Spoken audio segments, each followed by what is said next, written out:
Bismillahirrahmanirrahim. Multani General Passage number 1. Get ready.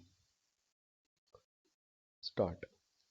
While the case of the meager pension of government servants remain a recurrent theme, a correspondent, writing in our letters columns has identified the most deprived of this unfortunate group of old people, the widows of pensioners. Full stop.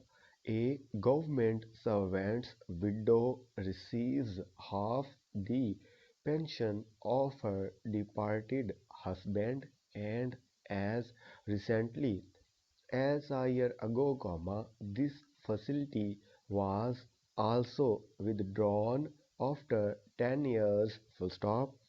In July 1983, the widow's entitlement has extended to cover her lifetime. Full stop.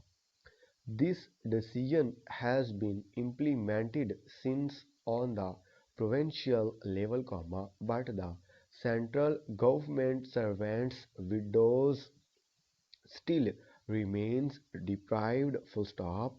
At this point in their lives, they have to find a new source of income equipped only with an eroding family infrastructure and unlimited social prejudices. Full stop. They have to be sustained by a private income, by the family, or by charitable handouts. Full stop.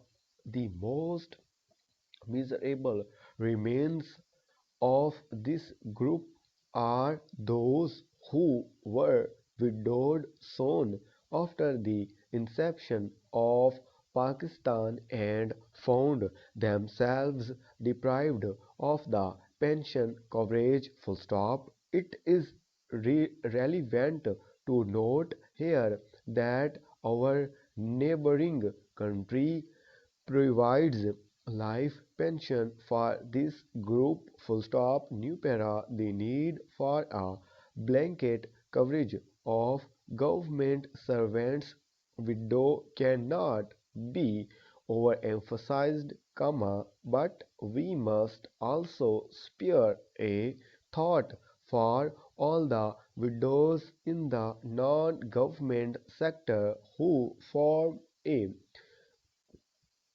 small portion of this 4.6% of our population of old people, and evolve a system to bring them out of the charity zone. Full stop. While we wait for the early implementation of the comprehensive pension scheme planned with the cooperation of the United Nations Development Programme and International Labour Organization, a pre-orientation of the zakat system and widows aid scheme can give some relief to this group and restore their self respect and dignity. Full stop.